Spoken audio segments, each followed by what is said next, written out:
હા જો બધા અમને મૂકો આવે છે. હા હવે જાય છે બીજા મામાને ઘરે. હા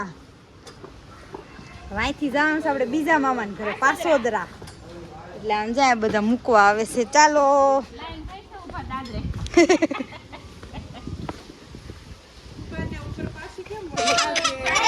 આવજો.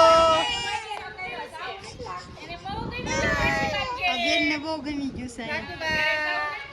સારું હાલો આવજો. આવજે કુલદીપ. હાલો જો આપણે મામાને ઘરે આવી ગયા ને આયા તો આપણે માસીને ભાણકી આવી ગઈ છે આપણી પેલાની. આમ જો ધ્રુવી, પછી સામે ગ્રીશુ. ગ્રીશુ ઇધર દેખો. ઢીંગુને રમાડે છે ઈ. અહીંયા અમારા ગુડી બેન જેને તમે જોવો છો રોજ ડેઈલી, જૂના ને પુરાના એવું છે ને. મામી અંદર રસોઈ બનાવે છે, આપણે પૂછવા જઈએ મામી શું બનાવ્યું છે. હાલો હાલો મામી શેનો પ્રોગ્રામ છે? તો મામી મસ્ત વડાપાઉં બનાવવાના છે આજ. જો બેનું કામે લાગી ગયું છે. બે બટેકા મૂકી દીધા છે બાફવા, અને બીજું શું કરશો? ખજૂર આંબલીની ચટણી બનાવે છે એશા બેન. એવું બધું કામ હાલે છે. તો હાલો બધા વડાપાઉં ખાવા. કા મામી? ઓકે મિત્રો, હવે મજામાં વાગી રહ્યા છે અત્યારના. જોઈ લઉં પડી આ હવા હાથ થયા છે અને અત્યારે આવ્યા છે આપણે હરેશ બાપુના ઘરે. અત્યારે હે ને મહેમાન આવ્યા હતા ને તો લઈને આવ્યો હતો, અને અમારા બેનનું બધી જો અહીંયા બેઠી છે અત્યારે. તો એ બધા કે ઉભા રહી કે તમારો વ્લોગ બનાવો, બધું બનાવી લો. કેમ કે આપણે ફેમસ એટલા છે ને, પબ્લિક મેકતી જ નથી, બહાર તો નીકળાતું નથી, પણ અહીંયા પરાણે આમ તો બધા દાંત કાઢે. આમ તો કેવા ગોળા ફેંકે છે. કમેન્ટ કરતા આવજો પાછા. અને આપને મળવું હોય તો મોટા વરસા. જો મસ્ત સોસાયટીમાં આટો મારવા નીકળ્યા છે ગેટે. ઠંડો ઠંડો પવન આવે છે ને. અહીંયા જો કઈ કામ હાલે છે. જીસીબી એવું છે. જીસીબી એ લે વગાડી દેશો દાદાને. જો કઈ કામ હાલે છે. બુડી આપણે શું લેવા જઈએ છીએ? શેના? હાલો ભાઈ વડાપાઉંના પાવ લેવા જઈએ છીએ લાભેશ્વરે. ચાલો જો મસ્ત ઠંડો ઠંડો પવન આવે છે ને, આપણે વડાપાઉંના પાવ લેવા આવ્યા છીએ ડેરીએ. ગેટે જો ડેરી છે બહુ મોટી.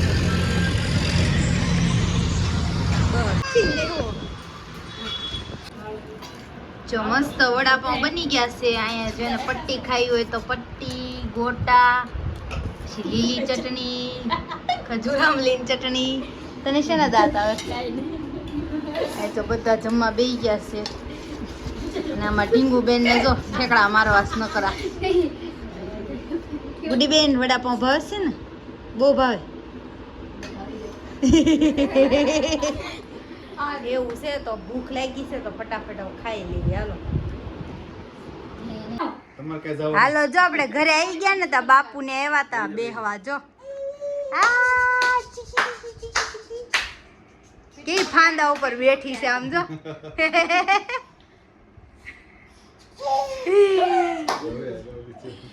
આપણે જો સાધન સામગ્રી લઈ લીધી છે ને, આપણે બહુ સારું કામ કરવા જવાનું છે. એમાં 3-4 જણાની જરૂર પડશે. એટલે જો પપ્પાએ સાધન સામગ્રી લઈ લીધું છે.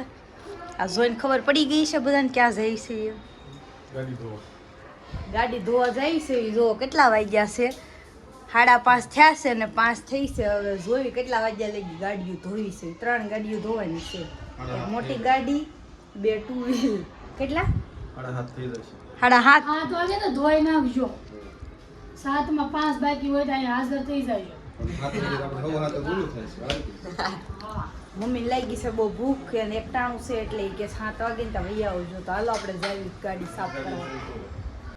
અહીંયા સાધન સામગ્રી મૂકી દીધી છે. હું કેશો? ગુડી બેન ને લેતા આવ્યા છે ગાડીઓ સાફ કરવા. 2 ટુ વ્હીલ વેન સાફ કરવાની છે અને 4 વ્હીલ મારે ને પપ્પાને સાફ કરવાની છે. હવે પપ્પાએ ગાડી શરૂ કરી દીધી છે ને આમથી આમ પાછળથી આવશે. અહીંયા હાલો આપણી ગાડી આવી ગઈ છે. સાફ સફાઈ શરૂ કરી દો 2 ભાઈ બેન. ચાલો આમ જો ધૂળ જો ખાલી અત્યારે જોન સાફ થઈ જાય પછી જોજો. તો પપ્પા મસ્ત વેક્યુમ શરૂ કરી દીધું છે. બધું કચરું હમણાં નીકળી જાય. ઝીણી ઝીણી ધૂળે વહી આવશે કા પપ્પા? બધે સીટ ઉપર ને બધે કચરું હોય ને.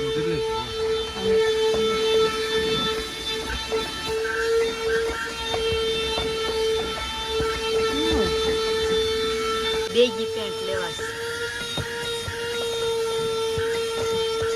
એમાં પપ્પાને ગૂગલ પે કરાવી દે. જો કેટલું કચરું છે આમ જો અંદર ખાતા ને.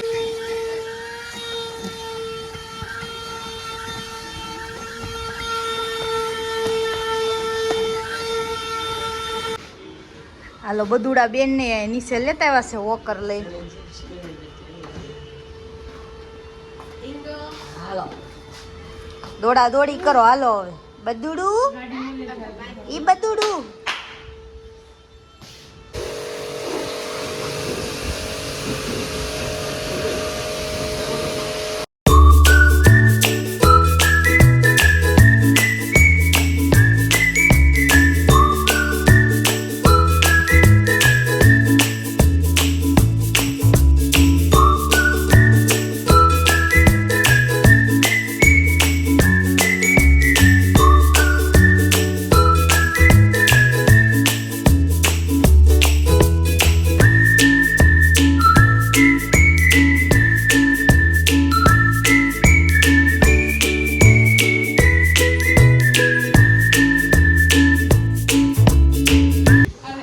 ધ્રુવભાઈ આવી ગયા છે જોવા કે બરોબર ગાડીઓ સાફ થાય છે કે નહીં એમ ને. ભાણકી બેન આવ્યા જોવા. એ ભાણકી બેન તો આવેલા જ છે ક્યારના. હારવાર પાર્કિંગ સાફ કરી નાખવાનું છે. ગણેશભાઈ ને સારું પડે ને સાફ કરતો તો કેમેરો.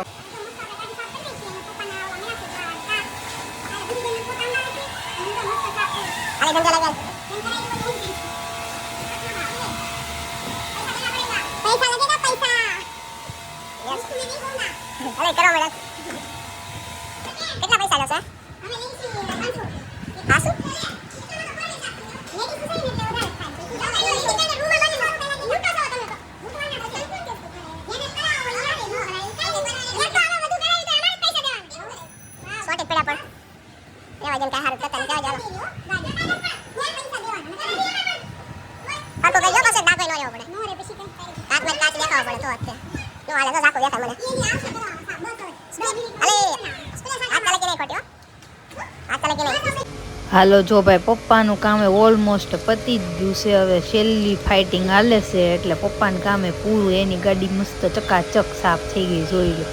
લાગે છે ને બાઈક ટોપના પેટની મસ્ત એમ છે. ત્યારે વાહે થોડીક રહી ગઈ છે બાકી જે આગળથી થતી આવે છે.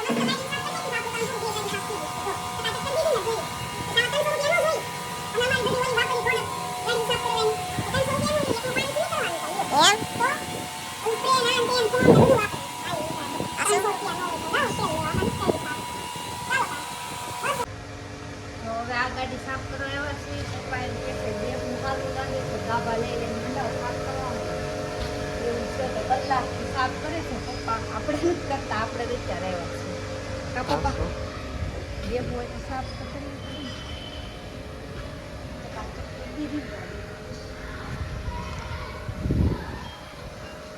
ગાડીને કેટલું મોટું નુકસાન આવ્યું. જો આખું ભાંગીને ચૂકો કે ગાડી અમે એક જગ્યાએ પાર્ક કરી હતી ને, જગ્યાએ ગાડી પાર્ક કરી હતી ને ત્યાં પપ્પે વાહન કડાડી દીધી તો ભાંગી નહીં. તો એવું છે, બહુ મોટું નુકસાન છે.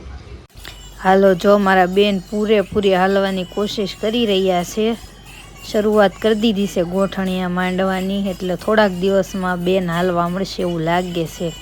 સારું તો વિડીયો અહીંયા પૂરો કરું છું. લાઇક શેર સબસ્ક્રાઈબ કરતા આવજો. બાય બાય, જય શ્રી કૃષ્ણ. સુઈ જાઓ.